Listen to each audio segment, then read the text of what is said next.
दोस्तों, आप सभी का फिर से स्वागत है। आज हम बात करेंगे जो नए साधक बहुत सारे प्रश्नों से जुड़ जाते हैं।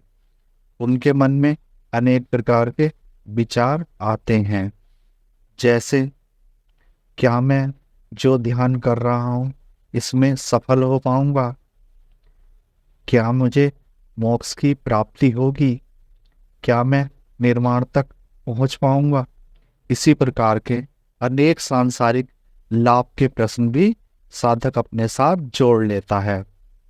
इस प्रकार की स्थिति लगभग सभी मनुष्य के साथ घटित होती है। कुछ बिरले साधक होते हैं जो ध्यान के प्रारंभिक दिनों से ही निष्प्रश्न होते हैं। वे साधक ऐसे हो सकते हैं कि पूर्व जन्म में उनकी साधना अधूरी रह गई हो और मोक्ष तक ना पहुंचे हों। जैसे मनुष्य ध्यान के प्रारंभिक दिनों में ही काफी गहरे अनुभव पा सकता है, जैसे पूरे ब्रह्मांड में ओम का नाद सुनाई दे, या इसी प्रकार की अनेक आवाजें दिखाई दे, या कुछ घटी हुई घटनाएं या भविष्य में घटित होने वाली घटनाएं भी ध्यान में दिखाई दे सकती हैं।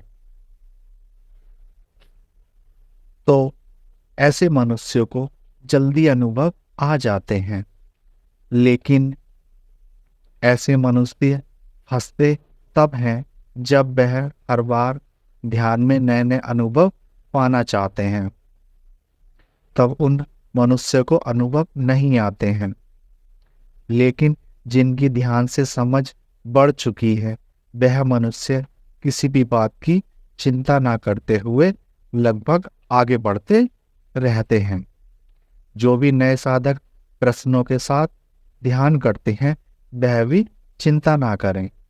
अगर आपने लगातार ध्यान किया तो आपके सारे प्रश्न स्वयं ही गिर जाएंगे।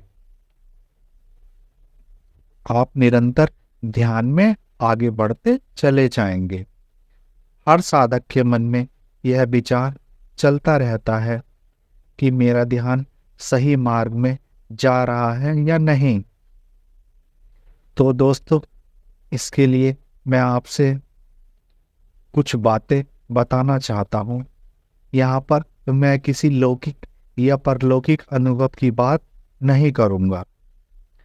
तो दोस्तों, जैसा कि आप जानते हैं, अगर आप ध्यान सही दिशा में कर रहे हैं तब आपका ध्यान करने का समय बढ़ जाएगा। ध्यान से आपके भीतर जो समझ पैदा होगी, उसमें आप अधिक समय तक खुद पर केंद्रित होने लगेंगे। आपका नजरिया संसार के प्रति बदल जाएगा। आपके भीतर प्रेम पैदा होने लगेगा। यह साधारण प्रेम नहीं होगा, जैसे कोई पुरुष किसी महिला से आकर्षित हो जाता है या उसे प्रेम करता है। यह प्रेम अनंत होता है। संसार में स्थित समस्त पदार्थों को गहराई से देखने और समझने का ज्ञान बढ़ने लगेगा। ध्यान आपके आचरण में उतरने लगेगा और आपके चारों ओर एक शांति का वर्तुल बनने लगेगा। ध्यान थोड़ा भी जिनके आचरण में आ गया होगा, मेरी बात उनकी समझ में बहुत अच्छे से आ रही होगी। इस प्रकार के लक्षणों से आप समझ सकते हैं आपका ध्यान सही दिशा में जा रहा है। भौतिक जगत में रहते हुए आप अलौकिक जगत में भी निवास करने लगेंगे। अगर आपके भीतर ध्यान की आखिरी उपलब्धि प्रेम पैदा हो गया तो सब कुछ छूट जाता है। अंत में सिर्फ प्रेम ही बचता है। दोस्तों, आज के युग में सब सिद्धियों के लिए पागल है, लेकिन आज शांति पाने की बात करने वाले लोग लगभग बहुत ही कम हैं। अगर आप शक्तियों की बात करते हैं तो आपको सुनने के लिए लोग पागल हो जाएंगे। लेकिन आप सोचो, किसने बताया है सिद्धियों के बारे में? या इस समय जो भी ज्ञानी पुरुष मौजूद हैं, क्या वह आपको बता रहे हैं कि कैसे शक्तियाँ पाएं और कैसे सिद्धियाँ पाएं? दोस्तों, मैं इतना ही कहना चाहता हूँ, प्रेम के बाद शांति मिलती है। अखंड शांति जब बनी होती है तब सिद्धि मिलती है।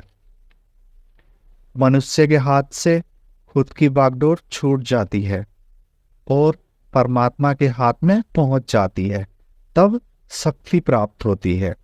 अब जो समझदार हैं वे समझ गए होंगे शांति कब मिलती है और शक्ति कब मिलती है, और उसका इस्तेमाल कोई भी क्यों नहीं करता है, क्योंकि ध्यान से आप साधारण मनुष्य बन जाते हो और सब दौड़ रुक जाती हैं। मैंने अक्सर भ्रांतियों को सुना है, ध्यान के पहले चरण में ये होगा, ध्यान के दूसरे चरण में ये होगा, ध्यान के तीसरे चरण में ये होगा। तो इस प्रकार की भावनाएं और अनाधिकृत इच्छाएं हमारे मन में डाल दी जाती हैं। दोस्तों, आप इस प्रकार से सोचो, जहां आपको ध्यान से भी लालच दिखा दिया गया है, क्या वह आपकी साधना सफल हो पाएगी? आप कम से कम 40 मिनट ध्यान कीजिए। अगर आप 40 मिनट से ज़्यादा ध्यान करते हैं तो फिर कहने ही क्या है। बस मैं इतना ही कहना चाहता हूँ, सबकी सुनिए पर करिए वही जो आपको ध्यान से दिशा मिले। अच्छा दोस्तों, आज की चर्चा हम यहीं समाप्त करते हैं। आप सभी को नमस्कार।